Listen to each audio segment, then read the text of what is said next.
atitudes que nos tiram do propósito. Então, eu vou ler aqui na Nova Versão Internacional. Ali ele tem uma outra versão, mas preste atenção. No 17º dia, quando o rei Xerxes já estava alegre por causa do vinho, ordenou aos seus oficiais que o serviam, Neumã, Bizitá, Arbona, Bigtá, Abigtá, Zetar e Carcas, que trouxessem à sua presença a rainha Vaste, usando a coroa real.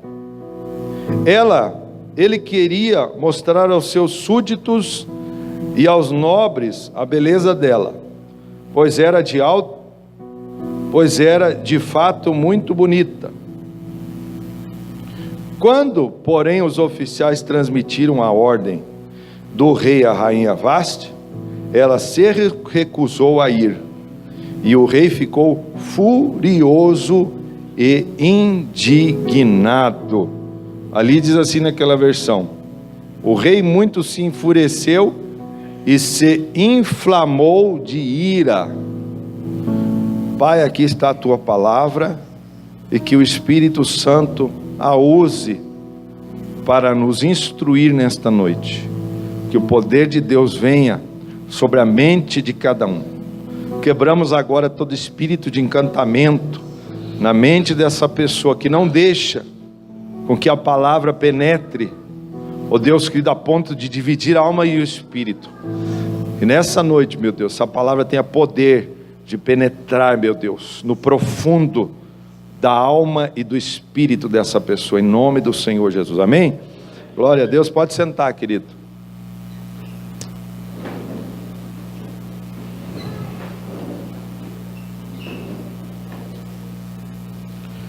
Olha só, começamos hoje o ano novo, 2017,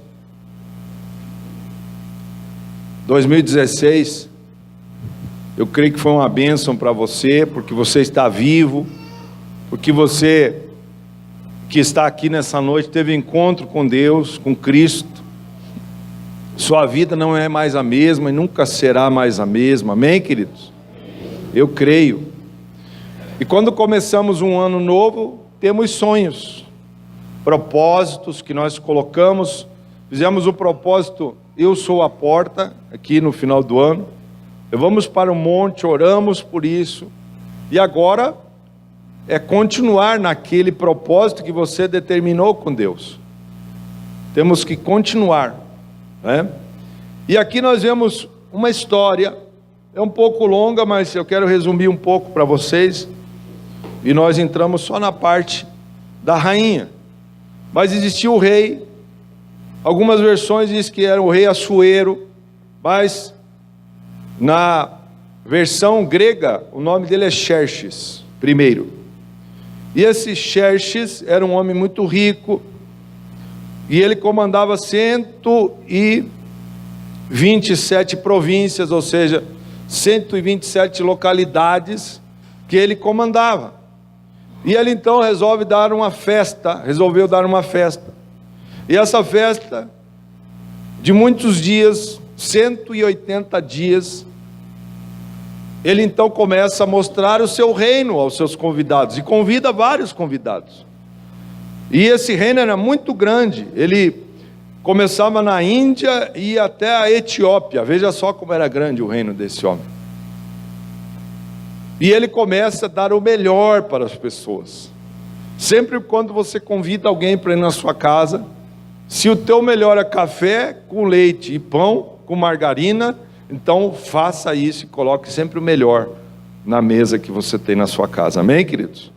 Nunca coloque o pior, né? Quando você convida alguém para ir na sua casa, sempre coloque o melhor. E ele então coloca o melhor, e ele começa a dar uma grande festa, e a festa vai se estendendo, e ele vai ficando alegre com tudo aquilo, e se alegra o coração do rei. E o rei, muitas vezes, na palavra, representa Deus. E a rainha, ela representa a igreja. Aqui no caso pode representar o Senhor Jesus e a rainha, a sua igreja. Então, o que nós vemos aqui é um homem ficando alegre com tudo aquilo que ele possuía, que ele tinha. E você tem que se alegrar com o que Deus te dá a cada dia, amém, queridos? Você tem se alegrado com o que você tem, com o que Deus te proporciona? Talvez não seja tudo que você quer, deseja, mas é o que Deus entende que para o momento da sua vida é o melhor para você, é o melhor para nós. Então, ele começa a dar uma festa, e aqui no versículo 10, né? No 7º dia, quando o rei Xerxes já estava alegre por causa do vinho, né? Não estamos aqui dizendo para você começar a beber vinho. Quero dizer que também não somos contra o vinho. Só que se você já veio para o reino de Deus com problemas com bebida alcoólica, com problemas com cerveja, com drogas, então não volte a usar esse tipo de artifício para a sua vida, porque será o momento que você cairá novamente. Então, se você tem problema e teve problema quando você veio para o reino de Deus, não entre nessa furada, não entre, não volte. Ah não, porque Jesus tomava vinho, tomava mesmo, mas não é para você tomar, porque hoje você conhece o mundo espiritual, e você conhece quem está por detrás de algumas bebidas e algumas drogas, que é um espírito maligno chamado Zé Pilintra. Então, queridos, nós vemos aqui que o rei estava alegre já por causa do vinho, e ele então resolve chamar a sua rainha, e a sua rainha chamada Vaste, e ele chama ela, manda os seus secretários até, os seus oficiais, até os aposentos da rainha, que também estava dando uma festa. E quando ele chega lá naquele momento, a rainha simplesmente dá um recado. Ela diz assim: eu não vou. O rei então se ira, fica furioso. A Bíblia diz que ele fica furioso, né? E fica indignado. Ele se enche de ira. Por quê, queridos? Porque a rainha, ela é a sua esposa. E ele então viu que aquela mulher, ela era mulher, o nome é Vaste, quer dizer bonita, bela. Era uma das mulheres mais lindas do reino. E ele então pede para que ela venha. Na realidade ele não pede, porque o rei não pede, o rei ordena. Veja aqui que o rei está ordenando, né? O rei no verso 10 diz assim: ordenou aos oficiais que o serviam. Ele ordenou que ela viesse à sua presença, e ela simplesmente o despreza. Ela simplesmente o despreza. E aí, essas são as atitudes que nos tiram do propósito. Muitas vezes, você, como esposa, quando o seu marido fala alguma coisa dentro da sua casa, né? Muitas vezes você bate uma porta, fica irada com ele, e isso vai te tirando do propósito que Deus tem para você. Essa ira que nós vemos acontecendo nas famílias, e muitas vezes dentro do reino de Deus, porque a sua casa é o reino de Deus também. Então, a pessoa bate a porta e começa então a fustigar, uma confusão dentro da sua casa.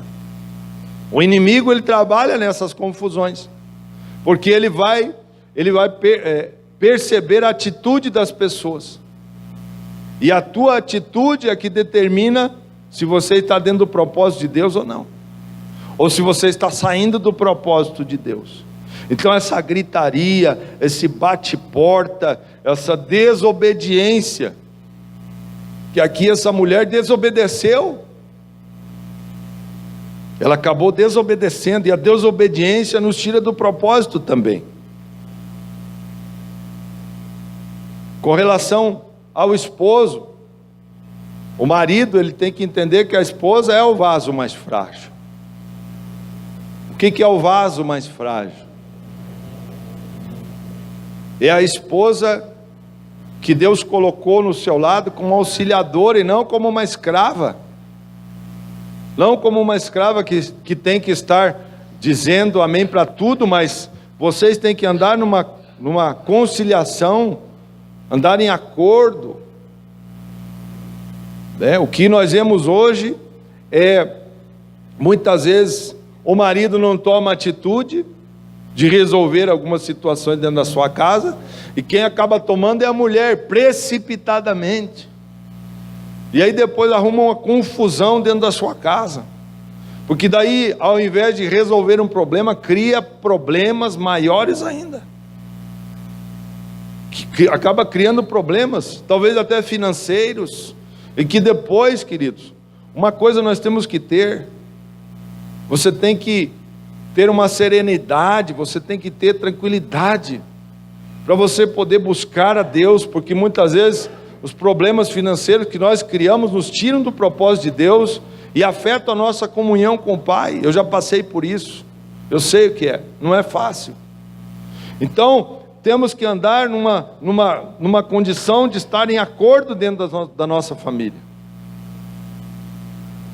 Com relação aos filhos, o que nós vemos também, os filhos, é a rebeldia, o espírito da rebelião dentro da sua casa, usando os filhos, usando as crianças, os jovens, adolescentes. E aí esses filhos, não existe uma ordem, não existe uma obediência com relação aos pais, porque talvez você foi criado dessa maneira desordenada, com um certo tipo de permissividade, ou seja, era tudo permitido, nada era proibido, e isso também é ruim, porque nós precisamos saber dizer não para o nosso filho. Diga sim para ele sempre, você criará um monstrinho dentro da sua casa. Então, para esse ano que vem, nós vamos também instituir na igreja o curso lá, Educação de Filhos aí, porque nós estamos vendo que está muito difícil, até dentro da igreja, não existe uma autoridade do pai e da mãe aqui dentro. Nós vemos assim, que as crianças são bênção de Deus, a Bíblia diz que são herança do Senhor, amém, queridos? Glória a Deus por nossos filhos, e eu amo, porque eu sou além de ser pai, sou vô também. E se tem uma coisa que eu amo é ser vô. Agora, uma coisa que eu não concordo é o espírito da rebeldia, e que nós precisamos olhar isso com relação à palavra de Deus. O que a palavra de Deus diz a respeito disso? Como que eu corrijo o meu filho? Glória a Deus. Como que eu corrijo? O pai corrige aquele que ama. Então, se você ama o teu filho, você vai corrigir. E o que nós temos visto são pais permissivos, pais permitindo que crianças façam o que querem. Aí depois nós vemos a liderança das crianças aqui na igreja se vendo de cabelo em pé, estão até perdendo os cabelos já, porque está difícil de comandar as crianças na escola das crianças, na escola infantil.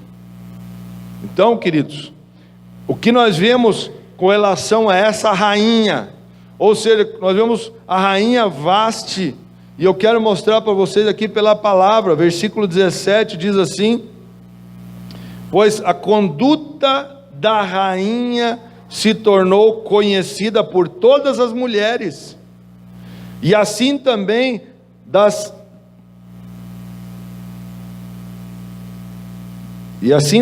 elas desprezarão seus maridos e dirão: o rei Xerxes ordenou que a rainha Vaste fosse à sua presença, mas ela não foi. Hoje mesmo as mulheres persas e medas da nobreza, que ficarem sabendo do comportamento da rainha, agirão da mesma maneira com todos os nobres do rei, Isto provocará desrespeito e discórdia sem fim. Querido, sabe o que é isso? As tuas atitudes, elas vão passar para os seus filhos. A sua má atitude passará para os seus filhos. O seu filho será igual a você. Se você bate porta, ele arrebenta a porta daí. Se você grita com ele, ele berra, ele arrebenta com os seus tímpanos. Se você desrespeita a autoridade do seu marido, do seu patrão, ele vai ser um nazista lá dentro da sua casa. E aí depois que você criou um monstrinho lá, não adianta, não tem. Aí o que nós vemos hoje nas escolas, são que as professoras estão de cabelo em pé lá. Elas não conseguem mais dominar as crianças. E aí estão querendo terceirizar a educação dentro da sua casa. Os professores não é para educar seu filho. E aí depois eles estão pegando arma e furando as professoras. Faca, revólver, matando. Meu Deus. Seu filho, você tem que ensiná-lo a chamar de senhor e senhora. Não coloque seu filho na mesma estatura que você. Não coloque seu filho na mesma estatura que você. Ele tem que estar abaixo de você. Ele tem que chamar você de senhor e senhora. Amém, queridos? Isso aqui não é ser retrógrado. Ou se achar você... Não, já vi isso aí várias vezes. Não me chama de senhor, não sou velho. Não me chame de senhora, não sou velha. Ninguém está falando que você é velho. Isso é uma questão de respeito. Quantas vezes eu vejo assim algumas pessoas me chamando de você aqui? Fica na tua consciência. Fica na tua consciência. Isso aí demonstra como que foi a tua criação. Quando eu vejo isso, esse tipo de atitude, eu vejo que a pessoa não respeita a autoridade que Deus constituiu. E não fui eu que me escolhi. Jamais quis ser pastor. E aí o Senhor levanta quem Ele quer e abate quem Ele quer também. Amém, querido? Glória a Deus. Então, entenda isso. Você demonstra aquilo que você viveu na sua infância. E talvez o desrespeito com teu pai e com a tua mãe hoje é aquilo que eles também não souberam te educar. Você é uma vítima daquilo. E aí você passa isso para os outros. Só que o rei não aceitou. O rei Assuero, ou Xerxes aqui, não aceitou. Ele falou assim: ela vai fazer uma vez só, mas nunca mais ela faz. Saiu do propósito, perdeu a autoridade, perdeu a bênção, perdeu o reinado, perdeu a festança que ela fazia com as suas donzelas lá no seu harém. Perdeu tudo e foi expulsa do reino. E aí, o que nós vemos assim são pessoas com dificuldade, como eu falei, com autoridade. E aí esse chamado que a pessoa, quando o rei Assuero chamou, é a mesma coisa. Deus está chamando você. Deus está chamando você para coisas maiores. Amém? Glória a Deus. Deus está te chamando para coisas maiores. E muitas vezes nós nos acovardamos. Apocalipse fala que os covardes não herdarão o reino de Deus. Amém, queridos? Sabe o que é isso? Todo mundo tem potencial para ser líder aqui nessa igreja. Sabia disso? Você tem potencial. O inimigo que diz que você não tem potencial, mas nós sabemos que você tem. E se tem uma coisa que nós amamos é formar líderes, formar pastores, formar obreiros, formar líderes de célula. Nós amamos isso. Por quê? Porque isso vai demonstrar que você está crescendo. Isso também vai fazer com que você não fique numa vida rasa, numa vidinha rasa, que você não ora, que você não jejua, que você não lê a palavra. Isso é uma vida rasa. Isso não é uma vida para um cristão.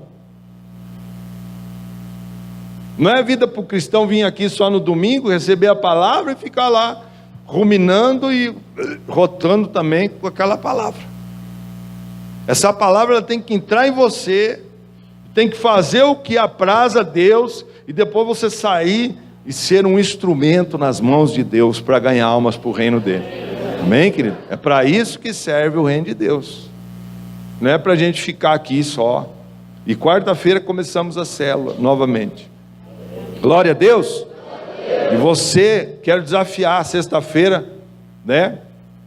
Eu vou ter um descansinho aí, mas o pastor Sérgio já foi ungido, o pastor titular da igreja ontem aqui, então, glória a Deus, está na mão dele aí, da Charlene. Já vai fazer o Tadel aqui na sexta-feira, após a libertação, né? E isso que é a bênção. Você fazer líder foi uma coisa que sempre eu e pastor Rita tivemos no coração. Fazermos líderes, desde a época dos casais. A gente fazia líder. A gente botava a pessoa na fogueira. Claro, com muito temor de Deus. Ninguém coloca ninguém sem preparo, né? Por isso que a gente, né, cobra algumas coisas. Tadel, você quer se tornar um líder de célula? Venha no Tadel. Venha investir no seu ministério. Vem investir na sua vida espiritual. Então ele diz aqui que Deus, ele chamou, o rei chamou ela e ela não respondeu ao chamado. Quantos têm deixado o seu chamado de lado? Quero te dizer que nem que você é um escolhido de Deus, amém, querido? E nem que você esteja lá no inferno, Deus vai te buscar. Agora, quero te dizer que não brinque, porque a paciência de Deus também tem limite. E nós vemos também a ira de Deus, porque todo mundo fala assim: não, mas Deus é amor. Oh, aleluia, Deus é amor. Glória a Deus, porque Deus é amor mesmo, amém, querido? Só que Deus é justiça, e a ira de Deus se manifestará também. E todos nós ressuscitaremos no último dia, a Bíblia diz. Os perversos para a condenação eterna. Ou seja, aqueles que morreram sem salvação, porque desprezaram o reino de Deus, porque desprezaram a voz de Deus, porque desprezaram o seu Filho, o seu sangue vertido na cruz por nós, vão ressuscitar para receber somente a sentença. Não haverá mais julgamento, porque a pessoa já foi julgada. Somente para receber a sentença. E aí, abrir-se-ão os livros, e a Bíblia fala os livros, e o livro da vida. E toda a nossa história aparecerá ali. Então, queridos, e os demais que morreram com Cristo, a Bíblia diz que dormiram no Senhor, que eu creio que não estão dormindo, que estão acordados, porque Jesus falou para aquele ladrão: hoje mesmo estarás comigo no paraíso. Então ele foi consciente para lá. Quando nós vemos a história do rico e Lázaro, nós vemos que Lázaro, um mendigo que só comia as migalhas do seu Senhor nesta terra, ele está consciente no seio de Abraão. E de lá ele tem uma visão e vê o rico lá no inferno, sofrendo dores terríveis. Queridos, então haverá esse julgamento. Todos nós estaremos diante do Senhor Jesus, diante do trono branco, para recebermos os nossos galardões, ou seja, os nossos presentes, o presente de todo o nosso sofrimento, todo o teu trabalho, todo o teu labor, tudo que você fez nesta terra, tudo que você fez dentro da igreja do Senhor, todo o não que você levou do seu marido, do seu esposo, do seu patrão, todo o não que você levou da pessoa que rejeitou a Jesus, todas as pessoas que te perseguiram, tudo isso está diante do Senhor, numa taça de ouro, que são as orações dos santos. Aleluia, glória a Deus, aleluia.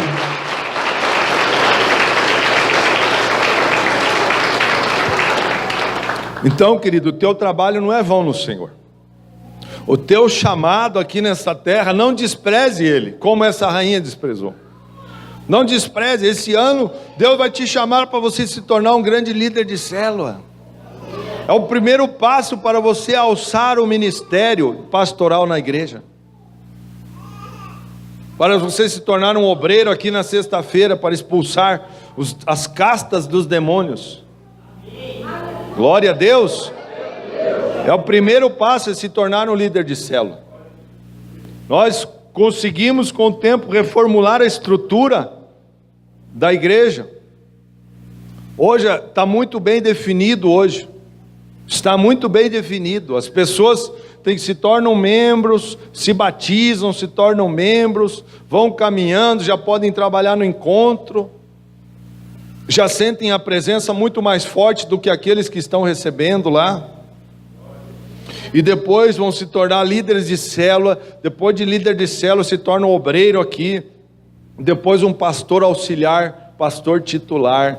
E aí você pode estar nos ajudando a expansão do reino de Deus nessa terra. Amém, queridos? É isso que Deus quer para a tua vida. Deus não quer que você fique só lá na tua célula. Deus não quer que você fique só vindo aqui na sexta-feira. Não, vou lá porque lá eles me descarregam e tal. E não, nada disso. E a gente descarrega mesmo, porque o fogo de Deus está na nossa vida, amém? Mas não é só isso. Você tem que começar, assim como nós começamos há 24 anos atrás, assim você tem que ser essa pessoa. Você tem que almejar. Boa coisa é aqueles que almejam o episcopado. Pedro fala. Excelente coisa, ele diz. Ou seja, você tem que, se você está no reino de Deus, busque se aperfeiçoar. Comece já agora com a leitura da palavra, né? Para que Deus te chamou. Para que Deus te chamou? Glória a Deus. Não é só para você esquentar o banco aqui da igreja, ou ficar comendo migalha só. O Senhor tem tantas coisas, e Ele quer te proporcionar coisas maiores. Agora eu tenho que entender a minha posição no reino de Deus. Eu sou uma pessoa conciliadora no reino de Deus? Eu sou uma pessoa que ando com um balde de água, ou eu ando com um balde de gasolina? Quando eu vejo que está pegando fogo lá na célula, ou entre irmãos, ou entre discípulos, o que você tem levado lá naquele lugar? Um balde de água para apagar aquele fogo ali, aquela confusão do inimigo, ou um balde de gasolina para botar fogo e queimar em todo mundo? O que é que eu tenho feito no reino de Deus? Eu sou um conciliador, ou eu causo mais divisão e separação no reino de Deus? Ou eu envio almas para o inferno? Queridos, cada alma, cada pessoa que nós temos a autoridade espiritual sobre aqueles que estão debaixo de nós vamos ser cobrados de cada um desses. E não pense que agora, porque você está aqui nessa terra e você não tem a condição de ver o mundo espiritual, a não ser na sexta-feira quando você vê os demônios aqui, que esse mundo espiritual não está latente hoje nessa igreja e na tua vida. Veja isso já pelo aquilo que você tem deixado. Qual é o rastro que você deixa? Um rastro de união e de bênção, ou um rastro de desunião e confusão dentro da sua casa? Qual é o rastro que você deixa lá? O que é que as pessoas de fora olham e veem em você? Jesus? Ou vê o outro? Quem é que eles têm olhado e têm visto? Então, queridos, a nossa vida, ela tem que ser uma vida de união. Nós temos que conciliar, nós temos que juntar, nós temos que nos unir. Então, o que eu vejo na palavra, né, é que Paulo fala assim, sobre justamente esse espírito de divisão no corpo. Mas Será que todos fazem parte do corpo, então, aqueles que estão desunindo? Aí me faz questionar isso. Porque às vezes a pessoa está inserida, mas ela não faz parte daquele corpo. Ela está só ali dentro, mas ela é um corpo estranho, que daqui a pouco o corpo vai expelir. Aí a pessoa sai da igreja e sai falando mal da gente. Mas sabe o que aconteceu? O corpo expeliu. Glória a Deus. O corpo expeliu, porque era um corpo estranho. Não era dos nossos. Não fazia parte do reino de Deus. Era um corpo estranho que estava fazendo confusão. Aí, eu quero te trazer à memória algo interessante, que Jesus falou, que o trigo e o joio cresceriam juntos.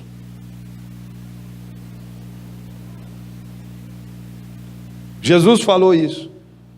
Mas na hora de colher,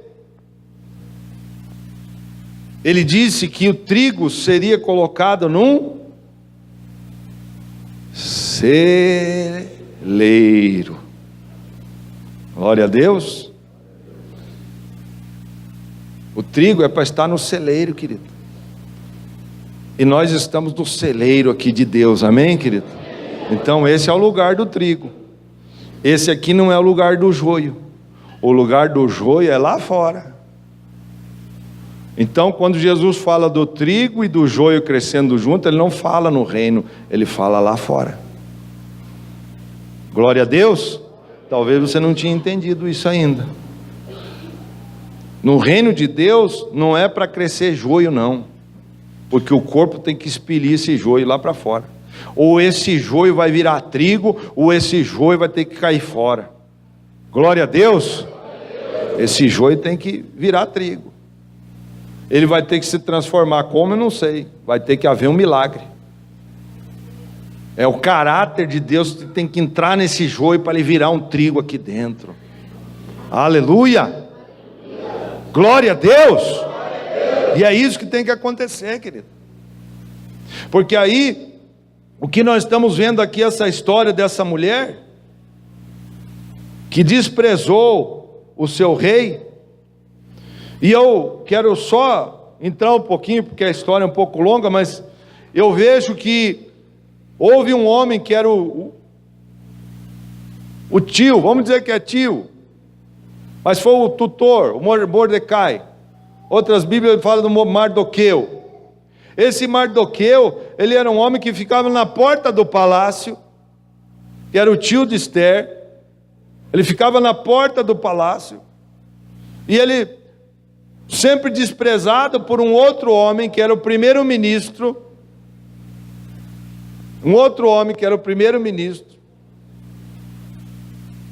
que era o Amã, que era o segundo no reinado dos Xerxes. Aleluia.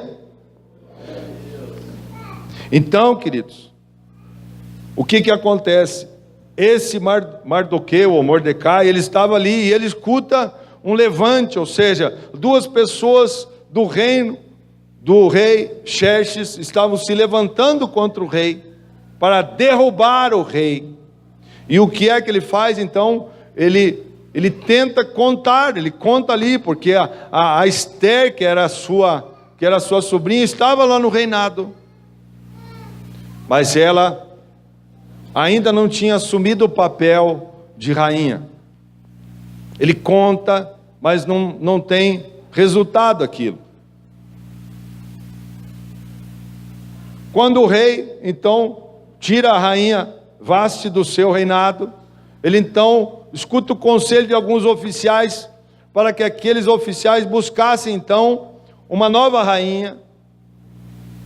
E a rainha a qual, ou seja, a donzela, a virgem, a qual o rei estendesse o cetro, era essa que se tornaria a rainha no seu reino.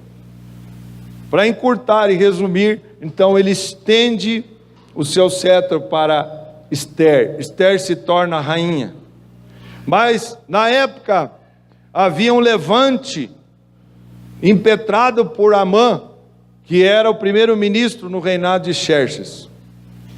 Esse Amã então estava querendo destruir todo o povo de Judá, a qual o Mordecai e Ester faziam parte do reino de Judá. E aí o Mordecai chega para Ester e fala assim: se achegue até o rei para pedir misericórdia pelo nosso povo. Aleluia, está aqui, glória a Deus, estão entendendo, queridos? Então, ele pede para que ela interceda pelo seu povo, o povo de Judá, o povo judeu. E ela então ela diz assim: não, eu não posso fazer isso, porque se eu chegar na presença do rei, sem o rei estender o cetro, eu serei morta. E ele fala o seguinte: olha, se você foi colocada neste lugar aonde você está, com o propósito de Deus, para livrar o nosso povo, se você não se levantar agora, Deus, o nosso Deus, levantará outra pessoa no teu lugar. Amém, querido? Glória a Deus. Então, se você não quer fazer a obra de Deus, Deus vai levantar outra pessoa no teu lugar. Deus levanta outro. E eu quero dizer uma coisa: 8 anos de ministério aqui na Aliança, quantos já saíram? E Deus levantou outros, melhores do que aqueles, para a glória de Deus. Deus levantou outros.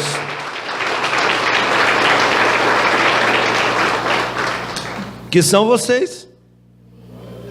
São vocês, talvez você nem sabe.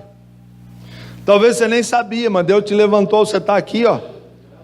Você caiu aqui, Deus te levantou e você está aqui. Então, queridos, entenda uma coisa. Ele então, o Mordecai chega para ela e fala assim: se você não fizer isso, então ela começa um jejum. Ela jejua 3 dias, 3 noites, bota todas as suas servas junto com ela para jejuar, para que ela possa chegar diante do rei, queridos. E isso acontece. Quando ela chega, vai passando assim, o rei se encanta com aquela beleza. O rei fica deslumbrado com aquela mulher. Ainda não era a sua rainha, mas ele estende ali o seu cetro, então ela pode se achegar, e aí ela toma posse como rainha. Glória a Deus. E no reinado, então, ela está ali, e ela então pede algo para o rei, para que o rei possa livrar o seu povo, fazer um decreto, e o rei fica babando, tão apaixonado por aquela mulher, por aquela princesa, que ele então faz o que ela pede: até a metade do meu reino te dou. Glória a Deus. Você é uma esposa que fica quieta, você é uma esposa que jejua pelo marido, você é uma esposa abençoada, ou você é uma tagarela lá que não tem limite na tua boca?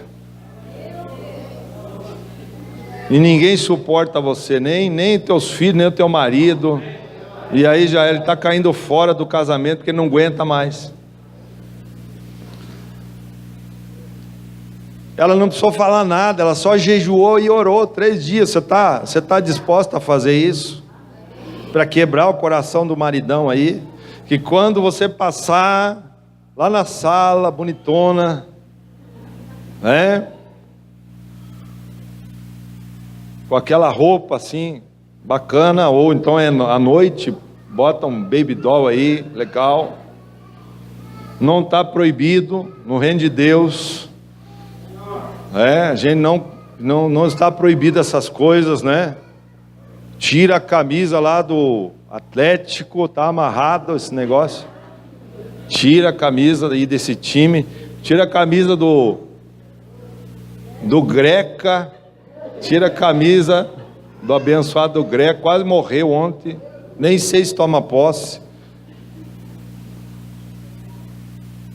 Corta a unha, vai na manicure, não está proibido. Rapa as axilas. zagueira do Atlético, né? Aquela perna peluda lá, o marido não aguenta mais, arranca aquele negócio. Por quê? Porque quando ela passou, exalou aquele perfume, glória a Deus. Eu sei que você coloca um perfume para abençoar, né? Então, o perfume é o cheiro de Jesus na tua vida. Glória a Deus, é o cheiro de Jesus. Esse perfume que você tem que exalar na tua vida. E aí então ela passa, quando ela passa, ele, meu Deus, o que é aquilo? Ele nunca tinha visto, ele não, estendeu, veio ali, pede o que você quiser, até metade do meu reino eu te dou. Aí você vai pedir, pode pedir o que você quiser para aquele abençoado lá, nas tuas condições, é claro, ele vai te dar. Ele vai te dar, ele vai conceder a você, né? E aí o que nós vemos é isso, é essa situação que está agora, está mudando dentro da casa dela. Ela não era ninguém, a Esther não era ninguém, o Mardoqueu era o cara que estava na porta lá, do palácio. E aí o rei então fica sabendo que houve uma conspiração, e ninguém falou para ele, e ele disse assim, mas o que se fez? Foi feita alguma coisa para o Mardoqueu? Porque ele me livrou de terem tomado o meu reino.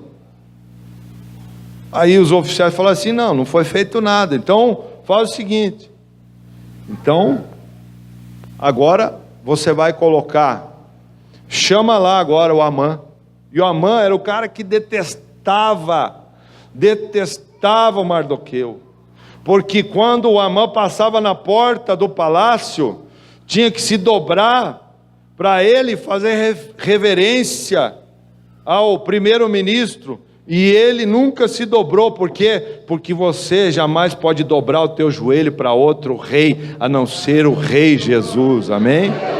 Glória a Deus. Você não pode dobrar o seu joelho a não ser para o rei Jesus. Queridos, então ele tinha uma raiva daquele homem, e quando aquele homem passava, ele não fazia. Então ele falou assim, um dia eu vou te enforcar. E aí o Amã consulta a esposa dele, o que você acha que eu devo fazer com aquele traste daquele Mardoqueu? Ela falou assim, faz o seguinte, constrói uma forca para ele, de 20 metros de altura. Sabe o que é 20 metros de altura? É um poste desse aí, não é uma cruzinha pequena não. Ela falou assim, então tá legal. Aí o rei então chama o Amã, Amã, o que você acha? Há um homem que eu quero honrar. E ele estufou o peito, achou que era ele. O que se deve fazer com esse homem que deve ser honrado? Eu acho que esse homem deve vestir o seu manto, o manto do rei. E o que mais, Amã? Eu acho que ele deve usar a sua coroa. Meu Deus. E o que mais, Amã? Eu creio que ele deve montar no seu cavalo branco.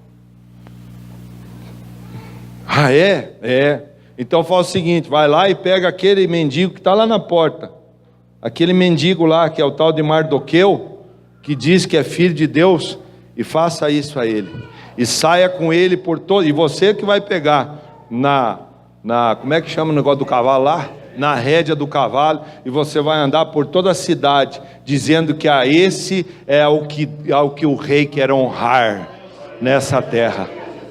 Glória a Deus. É isso que Deus vai fazer na tua vida se você for fiel.